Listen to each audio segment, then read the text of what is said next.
Hey guys, hoping all is well with everyone, and wishing you all a very blessed and happy new year. I know I'm a little bit delayed with my newest video here, but I hope you guys are doing well, and in this video we're going to be continuing our read-along of the Secret Zoo Raids and Rescues. We're going to be continuing with today Chapter 26, and as always, please feel free to follow along, but I hope you guys enjoy the read today. Chapter 26, Horns Aplenty. The Rhino exhibit, Horns Aplenty, was in a 2-story stone building wrapped in ivy. Lily and Richie ran past the main doors and squirmed through a row of overgrown hedges to an entrance at the back. The wide door was kept locked, but Lily had a key, a magical key from the secret zoo that could change its shape to fit the dimensions of any lock. As Lily stood with her back to the door to keep an eye out, she handed the key over her shoulder to Richie, who put it to work. The heavy door swung open, and the two of them slipped inside. Richie held the key out to Lily, who snatched it back and casually clipped it to the belt loop in her pants.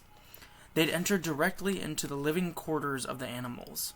Moonlight fell through the large skylights, revealing the room in shadowy shapes. 3 of the surrounding concrete walls were made to look like rocky mountainsides with steep ledges, narrow cliffs, and shallow caves. Fake boulders were scattered across a dirt floor, and a weak waterfall emptied into a shallow wading pool, its ceaseless splash the only sound. About 50 feet away, steel bars stretched from the floor to the ceiling and spanned the length of the building. Beyond them was the viewing area. Across the ground lay a shadowy mound, a rhino. Richie stared over his shoulder and checked the door they'd entered through. Was it big enough to fit their animal friend? It had better be. "Is that him?" Lily whispered. Richie shrugged, then remembered Lily couldn't see him. "It's too dark. I can't tell." "Follow me," said Lily. As Lily headed deeper into the exhibit, Richie followed her marks. She approached the sleeping rhino, which had its legs curled up beneath its hulking mass.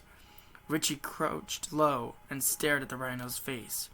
He tipped his head from side to side, hunting in the darkness from the animal's features. He saw its ears, its nostrils, the smooth curve of its horn. The rhino's eyes sprang open, and Richie's heart dropped as its gaze locked on him. Richie was almost certain it couldn't see him, but could it smell him? Richie waited and waited. He became aware of the chameleons on his body, the patter and pull of their tiny claws. The rhino twitched all over and then heaved itself upright. Richie realized it was too small to be Little Bighorn. Richie took a step back, and then another. He winced as a twig snapped beneath his foot. The rhino's dark eyes moved in his direction, and so did its horn. Richie stood perfectly still, feeling his heart drum. The rhino advanced, searching the area with a slow turn of its head. Just off to Richie's right, someone whistled. Lily. The rhino quickly veered her way, its head moving into a beam of moonlight, a shadow falling from its horn. When Lily whistled a second time, it was softer than before, and Richie realized she was moving across the exhibit, luring the rhino away. And then Richie saw something. One end of the wading pool was directly behind the specter, and if she was paying too much attention to the rhino, she might not know it was there. Before Richie could do anything, the water splashed and Lily became a ghostly form waist deep in the pool. Richie wondered why her camouflage was failing, and they saw ripples in the water. Chameleons swimming. The rhino charged into the pool, splashing water over its body. Richie saw Lily's head rock back and forth, and then she was pulled directly under the animal, which charged over her without slowing down, and then stomped up onto the shore, where it swung around and stared back into the pool. As the water slowly stilled, Richie couldn't see the chameleons or Lily. He searched the shore for watery footprints and found none. Had the specter gotten out? Or had she... He noticed movement in the near still water. Bubbles. A stream of them. He tiptoed toward and saw Lily's body half floating in the water, her legs dragging out on the bottom of the pool, her fingers dangling from her outstretched hands. She was unconscious. On the other side of the pool, the Rhino saw her too. Richie had a minute, maybe seconds, to save her life. But if he went into the water to pull her out, the Rhino would spot him too, and then they both might die. Chapter 27. The Zoo Hospital. "Crud!" Sarah said. "What's wrong?" Megan asked. The two were standing at the front of the entrance of the zoo hospital. Sarah had just punched a series of numbers into a keypad, which secured the door. Sarah bounced a fingertip across the buttons again. "The code! It's not working!" "Maybe you entered it wrong." "No, I tried twice. It must have been changed." Megan stared down at the locked door. "Stand back." "Huh?" She bumped Sarah aside with her hip and produced a key, which slid easily into the lock. When she turned her wrist, the door popped open. "You guys aren't the only ones with a key to this town," Megan said. She'd been carrying the magic key, the key that Tank had secretly delivered to Noah on the night of the scouts had discovered the secret zoo, since Noah had given it to her on Halloween night.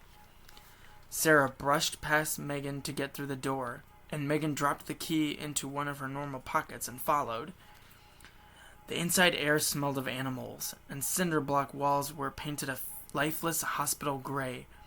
A hallway continued straight for about 30 feet before branching into two directions. "Come on," Sarah said. In the dim light, Megan could faintly see the specter, or her basic form, anyway. She looked like a ghost, and Megan knew that Sarah had sent back a few chameleons to deliberately mark herself. The girls continued up the hallway and turned down the right branch, where the cinder blocks were replaced by steel bars that divided a big space into individual rooms. Cages, at least 10 on each side. Some were small, and others as large as prison cells. On their straw-covered floors, different animals slept. A koala, an aardvark, a chimp. "I don't see..." But then, Megan did see. In the last cage on the left was Blizzard, sleeping on his side.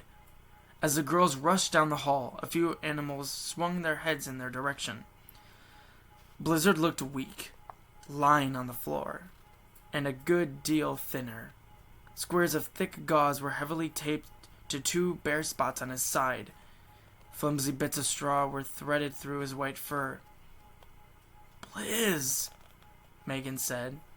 The bear's eyes eased open, and he stared, confused, at the space in front of him. "Over here."